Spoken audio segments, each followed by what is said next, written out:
Ay. Good evening. Noong araw ngayon, March 26, Wednesday. Time check 1848 ng gabi dito sa Abu Dhabi. Currently on my 45 mobiling. Ayan, green light. Sana tayo. Sunod tayo kay Alpha.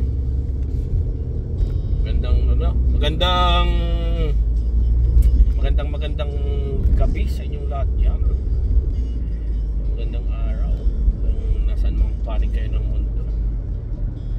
Bravo Alpha Tango po, Abu Dhabi Station. Karadyo na naman. Mobiling.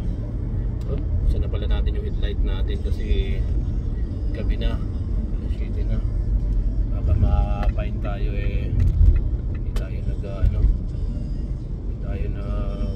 ilaw ng headlights. Lagi kong nakakalimutan mag-open ng headlights kasi mayroon akong daylight running yan sa harap. So parang akala ko may ilaw ako. Ayun. Bakit na tayo dito sa tulay? Grabe yung sport car, oh. Nirarat-ratan dun sa kahit pa kurbada rumarat-rat. Takbong pugi lang tayo. Dadaan lang para ayun. Loko-loko yun. Tandang din pala loko-loko yung sport car. Ayan, stoplight ulit.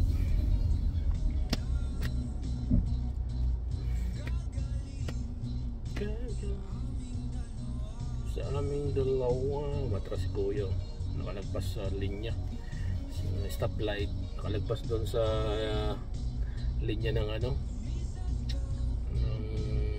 kung lalagpas nun, mapipicturean tayo yan sa crossing sa stoplight.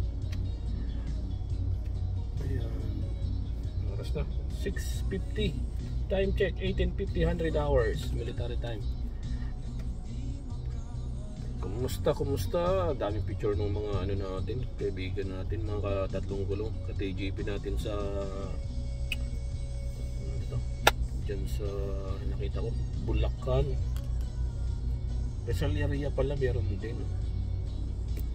Magandang dyan, magandang gabi.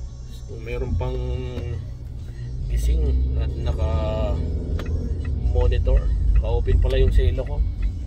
Ako'y naka-online, naka-monitor habang nagbibideo. Ayan, another stoplight na naman.